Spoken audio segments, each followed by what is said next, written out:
this podcast is made possible by the generosity of listeners like you. Kindly consider a contribution through Patreon or PayPal. Links are in the details box. Patreon is a monthly subscription that you can cancel anytime, and PayPal is a one-time donation. Any amount is appreciated. And follow us on social media. We're on Facebook, Instagram, and Twitter, the handle, the Beirut Banyan. And you can find us on our YouTube channel with the same name, and you can start watching the episodes as they're released. Thank you for listening, and thank you for watching. I'm Ronnie Shatah, and this is the Beirut Banyan.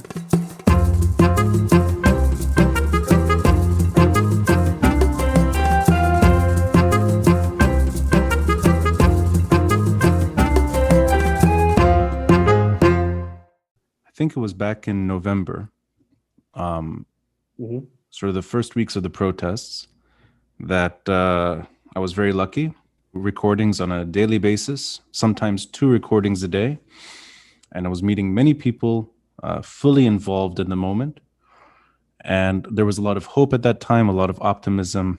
And it feels like a bygone era in a way. And at the same time, there's still some common threads that linger. But I was very, very fortunate that I got to meet you in the early stages of this whole sort of very, very, very dramatic year. And I think you had a cold, and you still showed up despite being sick. And it's funny now, if that were to happen now, I would run away from you. Exactly. Times have changed in every way possible. But you sat down next to me. You were a bit tired, a bit sick, and you're maybe like chamomile tea with some honey. And exactly. It's like this poor guy is going to fall apart. But I could tell just by speaking to you for maybe half an hour. It was a short episode. I learned a lot. And I learned a lot. I was inspired, I think, by you, actually. I look back on it now, that you were giving all of your effort back then. And you continue to do so. But anyway, it was a special occasion for me, and all the more special that we can release this on the day of the anniversary. And let's start there, sort of jump into what the anniversary means to you. And this is it can sound like a silly question, but I think there's something here, that it's not just a year that went by. Everything happened in the last year, the good, the bad, and then of course the unexpected. So I'd like to just gauge your mind on that simple question. We can start there. Does the anniversary have any special significance to you, or is it really just happens to be the year that went by, and we still have a lot of work to do? I mean, it's mostly the second one, to be very fair with you. Especially that the mood is not extremely celebratory in Beirut today, and especially after the 4th of August, especially after everything that's still unfolding in terms of the economic collapse, the aftermath, and all of that. Yeah. But I mean, it's an invitation to reflect, and it's an invitation to force ourselves to look back, to pause a bit, and to stop being in a hurry and in a rush in responding to, the latest attacks by this regime, in a sense, and to really assess what happened this year, to understand what were our strengths, where we were able to hit hard and actually hurt this regime, where we maybe underestimated ourselves a bit and were a bit too optimistic, had a bit of wishful thinking in the way we went about it. So I'm seeing it in that lens, in that way. For me, it's arbitrary that we're reflecting on it after a year, because it's not really changing anything in the tempo of political life in Lebanon at this stage. So yeah. You're the person to ask about maybe long-term goals and grassroots activity. And I say this because your professional career, and let me call it that in quotes, the life that you live, the Lebanese sort of politics and media life that you live, and this is a very long, very difficult journey. It goes back to before October 17 last year.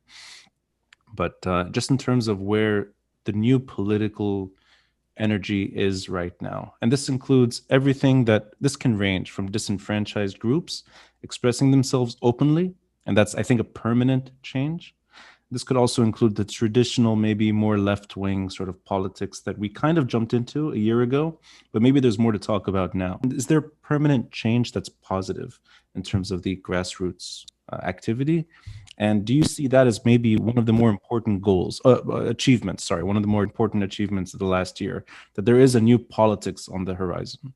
Absolutely. I mean, it's at the same time the main shortcoming, if we want to talk about it, before the revolution, which in my opinion was one of the main reason why the opportunity wasn't fully seized, and is also part of the explanation to understand how we could move so fastly from hundreds of thousands of people in the street to a few hundreds.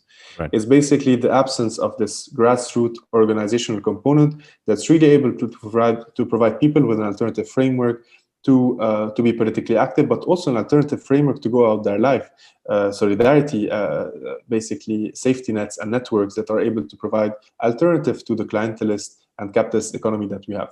So this was lacking before October 17, and I think we paid the price of the absence of this political solidarity infrastructure.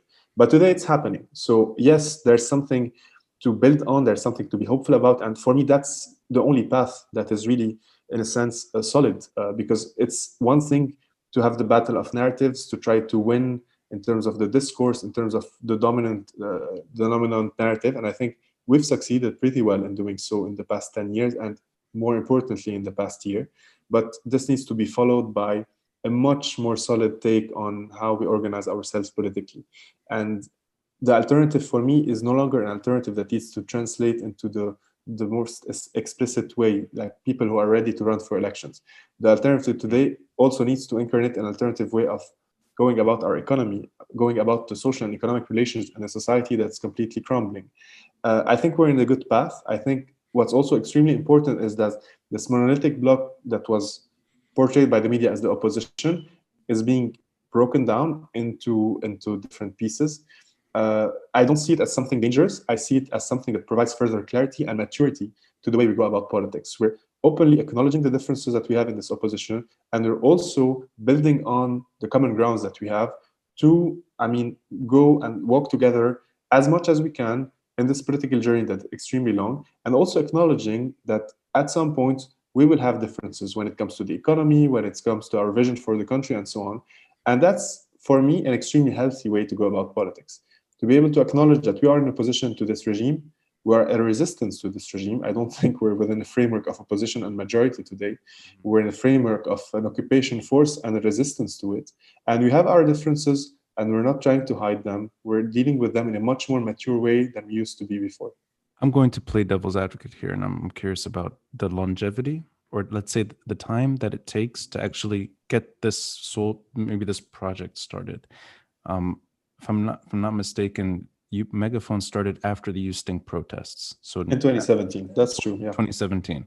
And prior to that, and I remember our earlier conversation, you took me back to my own AUB career, the secular club, and sort of that. I mean, it's almost like a romantic tale that you're always sort of the alternative along the way, but that there's a grassroots element that just takes a lot of work, and maybe it's harder in some ways in the Lebanese context.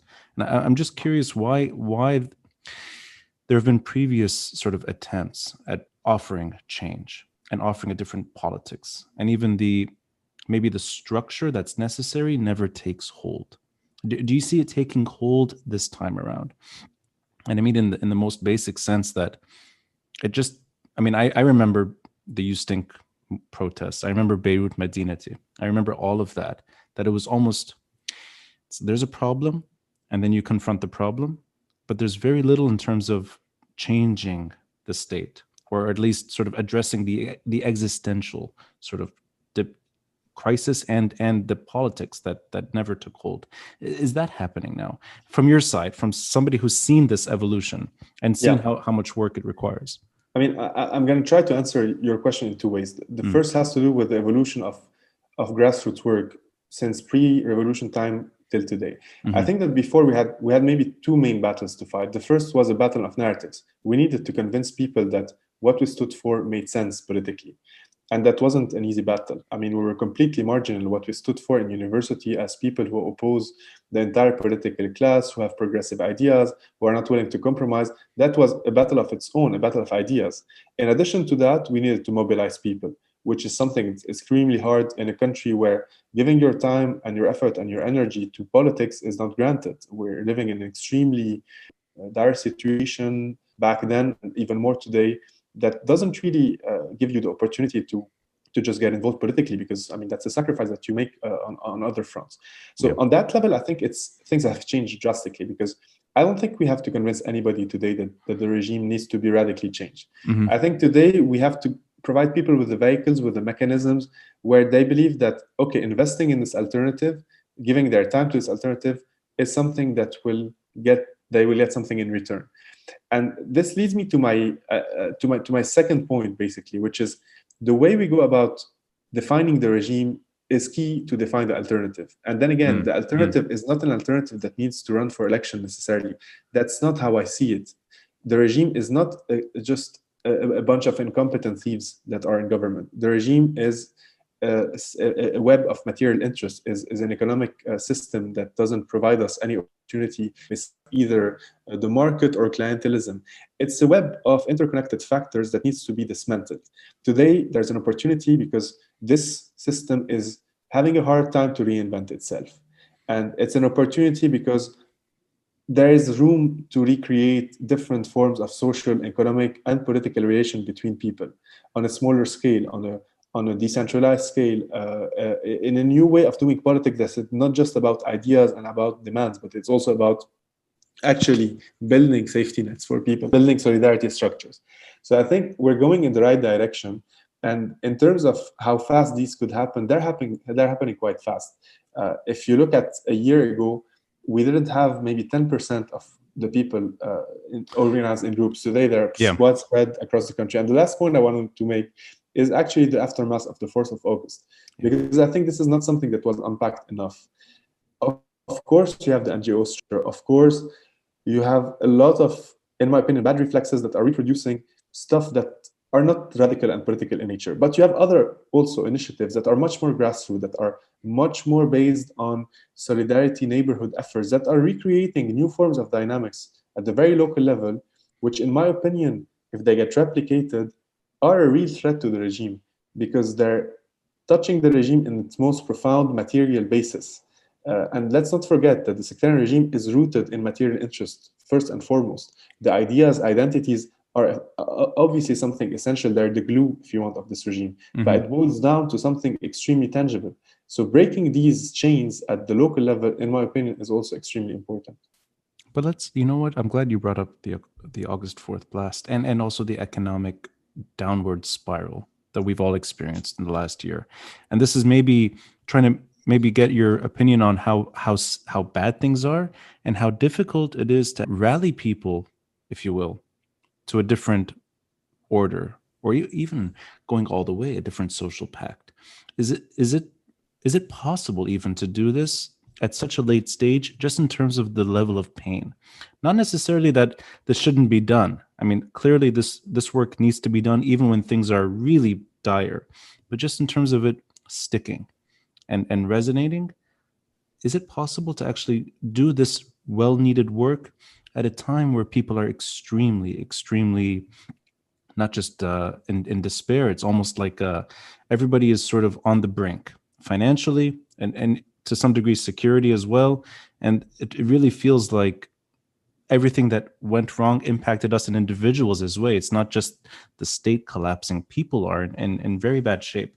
So I guess what I'm asking is, could the timing be any worse for this extremely important work? And was it maybe a missed opportunity in your mind, going back in time, that this work may have been, maybe the benefits would have been available today had it sort of started much earlier?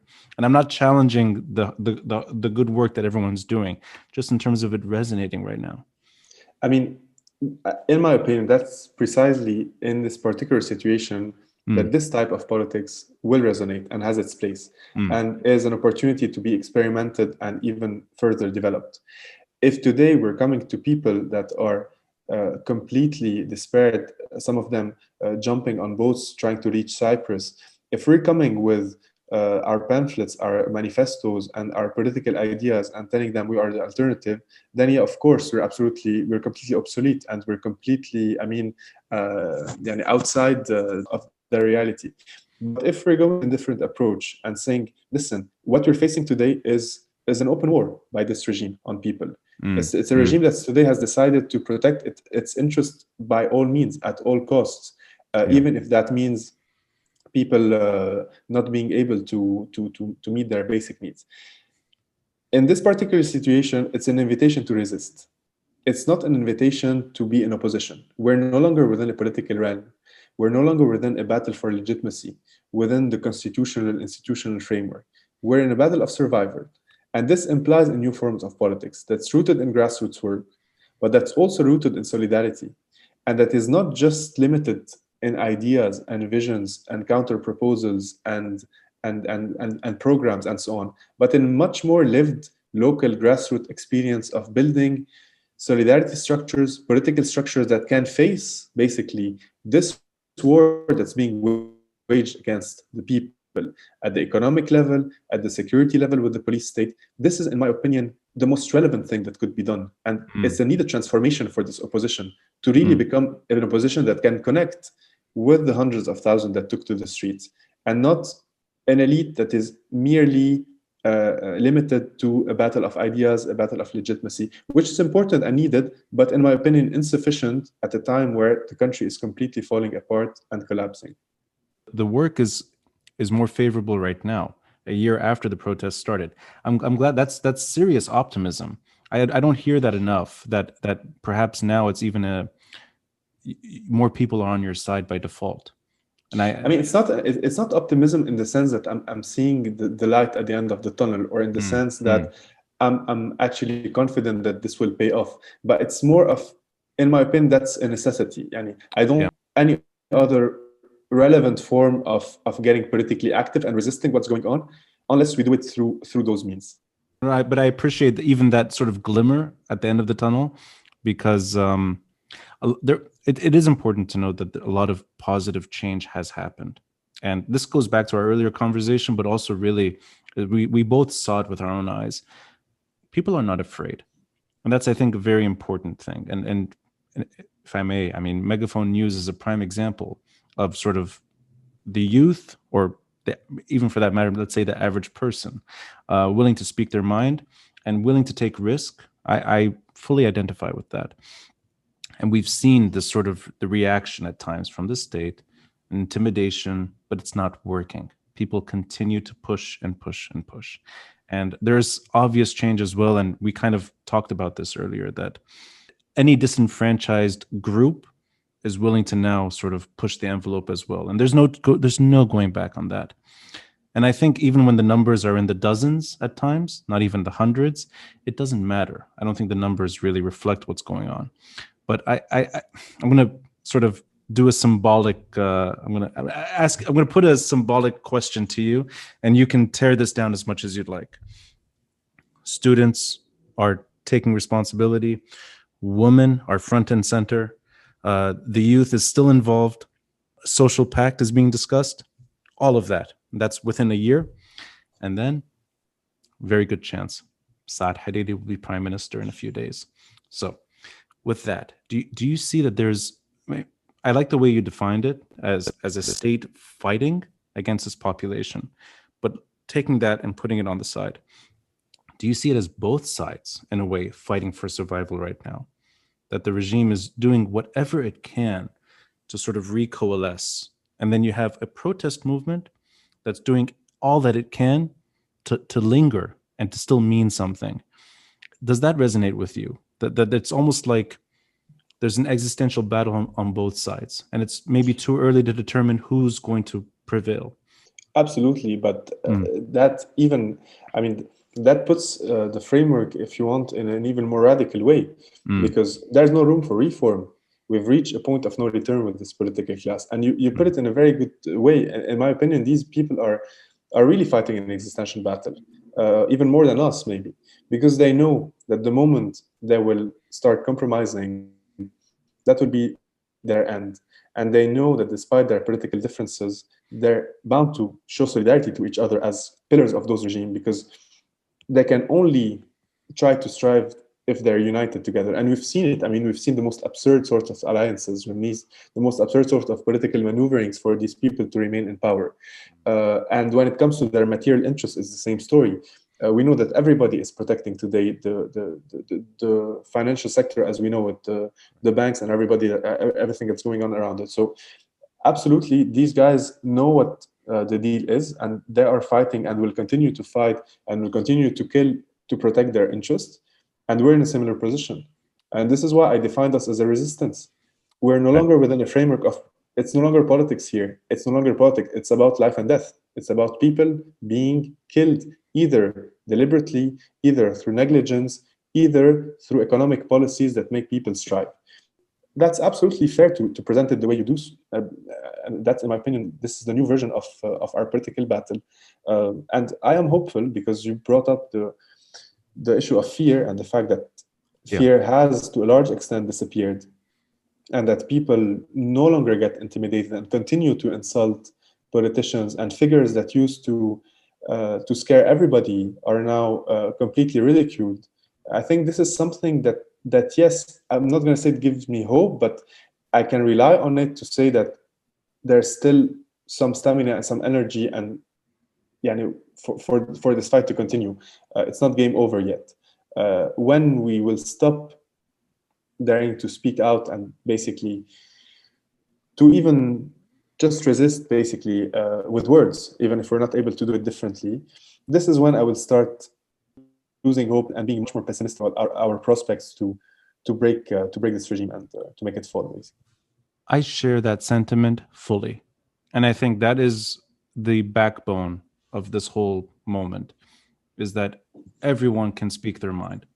And I fully agree that and it's an unlikely scenario that people sort of begin to be afraid once more of speaking their mind, and people go home out of fear. Yeah, that's the end of this magic. But I share that sentiment, and maybe we can sort of reflect now a bit on where Megaphone is right now. And I mean I like to follow as sort of somebody who's just seen this whole thing take off, and it's really it's a privilege to even ask you these questions, because for me it's I left AUB many years ago. I remember the AUB Secular Club, and I like it when you bring it up in various outlets that it was a joke. It really was a joke. Even if people supported the narrative, it was always dismissed as out of politics as usual. But I can imagine now that group would be very important in any sort of discussion. Alternative media, you guys are at the beginning, really, of this whole wave, this whole sort of push against mainstream media that was very unappealing, at least when trying to discuss ideas, real ideas. And now Megaphone News is almost a household name. I mean, Lebanese at home and abroad, people know Megaphone. So let's say October 17 last year, October 17, and when this will be released, and maybe projecting a bit down the road, do you see this becoming over time, not mainstream, let's say, but being included in serious discussions from all sectors, whether it's adults who are afraid of civil war, whether it's the youth that only know social media, the diaspora, all of the above, that the alternative space has now become part of the sort of the day-to-day fabric. And this includes politics and media, and what was considered outcasts are now sort of they're on the table. Do you see it that way, and do you see it sort of accelerating in that direction, that sort of this is now where the debate is? I mean, that's the ambition, and we're not scared of using the word mainstream. Our ambition is to become mainstream, and is to be able to reach out beyond, if you want, the echo chambers that sort of resonate with our discourse, our rhetoric, our editorial line. I think we've done a good job in getting out of those small bubbles after October 17, and this is something that is demonstrated in the numbers in terms of reach and share and all of that. But I think there's still a lot of work to be done at this level. Megaphone remains a Beirut focused outlet when it comes to its audience, but also its team, which is based in the capital. And that's something that, in my opinion, we need to work on to really be able to reflect the entire voices of the entire country, and to hence have a base that is much more representative of the geographic distribution of people in this country. And when it comes to also the age group, I mean, yes, this was a platform that was initially designed for young people, because young people were no longer finding any interest in following traditional media, and hence becoming further marginalized by the political and public conversation. And yes, the effort was to unpack, break down politics and present it in a different way on another platform, in an attempt to engage that segment of the population in the political conversation. And I think that this is the case today. Megaphone is not the cause, but one of the enablers and tools that has helped this process happen. But down the line, obviously, I'm extremely happy when a video gets downloaded and shared on a family chat, because that means that we've reached out the other the other segment that is not necessarily following us online. Right. And this has been happening more and more. And I mean, it is anecdotal and it's funny, but it's also something that we really seek. Developing maybe new means on new platforms, and finding ways to speak to a much larger segment of the population. You know, it's funny. I like the way you just said that. It feels good when you see sort of out of the bubble audience. It also feels good when you have the traditional media outlets sort of bringing on Twitter figures, or even reaching out to alternative media for their own media purposes. So it's almost like they're catching on too. And they're realizing that maybe they're not dinosaurs, but at times they seem to be out of the loop, and they're almost clinging as well. So it's almost like everyone is fighting for survival in a different way. I appreciate our conversations because they tend to be short as well. So I'm going to wrap it up with just asking you a very big question, and just where you see Lebanon moving in terms of the social pact discussion. And this was something that was coming up regularly during the protests. It's, I think, still just a thought process. Maybe the debate is being heard on streets sometimes in various ways and outlets, but it's not a political debate yet, or at least there's no real discussion yet, at least in this sort of political framework that we're familiar with. How can that happen? Just in terms of making sure that certain words are no longer sort of cast aside.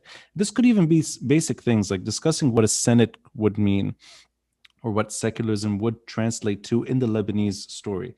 And I've heard you say this in different ways, that it's not that there's one version of this. I mean, you can interpret it in different ways, and there's different sort of ingredients, and it's almost like a recipe that you can play with. But how do you see that happening in terms of politics, sort of having that debate yield into a real discussion that maybe the population participates in? Or is this just too early right now because things are so dire and the economic pain is so severe that maybe it should be put aside? Maybe just your thoughts on where that is right now. No, I don't think it's too early at all. And I think that the regime has already taken act of the fact that this formula, as it is today, can no longer last. Unfortunately, the solution that are being presented on the other side are the same old recipes that are based on the readjustment of sectarian quotas, or federalism in a sectarian way, not decentralization in a way that I could accept it, for example, but fragmentation, a territorial fragmentation of the country on sectarian lines. So these are the old recipes that are being brought again. In front of that, I think we need to not to be afraid to have competing visions also within the opposition. So we're not bound to have a unified one, because there are disagreements on how we could envision this country and a new social contract. And I think that these conversations, of course, their place is in the media and alternative media and all of that. But more importantly, these are conversations that should emanate and emerge from grassroots efforts. These are topics that needs to be brought up, discussed, developed through those grassroots political structure that we were talking about. Not just to provide them with legitimacy, not just to, but really for them to actually make sense and actually match, if you want, the material interests and the ambition and the immediate needs of people. Because it's very easy for me to talk about secular state today without really matching this reality with what people's ambitions and dreams could be. I'm not saying this to compromise on the idea. I do believe that this is an essential step for us to liberate ourselves from the blackmailing and of the different sects that have ruled this country. But I mean that this is only one part and one facet of the regime that we want to break. The regime has an economic component that, in my opinion, is very much ingrained.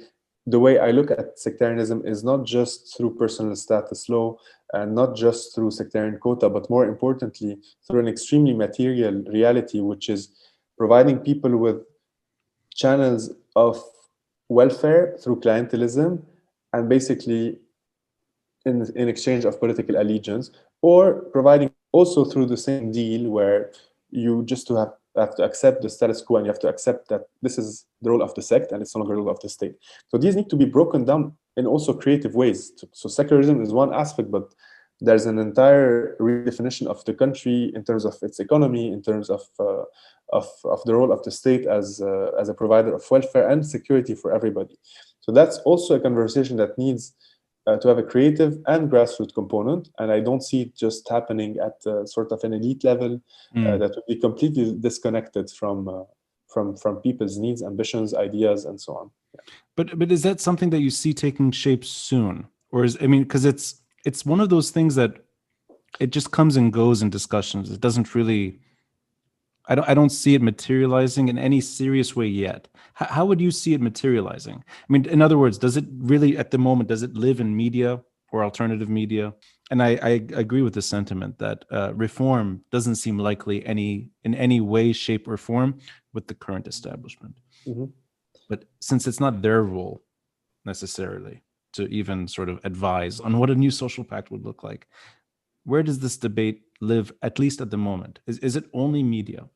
And that's sort of, yeah. Not at all. I mean, in the early days of the uprising, we had dozens of discussions happening daily in Beirut, in Tripoli, in Saida, in Nabatieh. It was an extremely lively moment to discuss those ideas, per se. Mm-hmm. And that was a defining feature of the uprising, along with blocking roads, along with all the creative side of it. There was a component that was just about debating ideas and reimagining and taking ownership of this exercise of political imagination, which was essential back then, which is very hard to have today. It's hard to still imagine and still dream and still envision a sort of alternative scenario for this country where at the time where we're in this position. But in my opinion, providing the structures for people to meet and to work together and to build solidarity networks will, in my opinion, definitely translate into platforms and forums for such conversations to gain ground and to be developed. So for me, providing these structures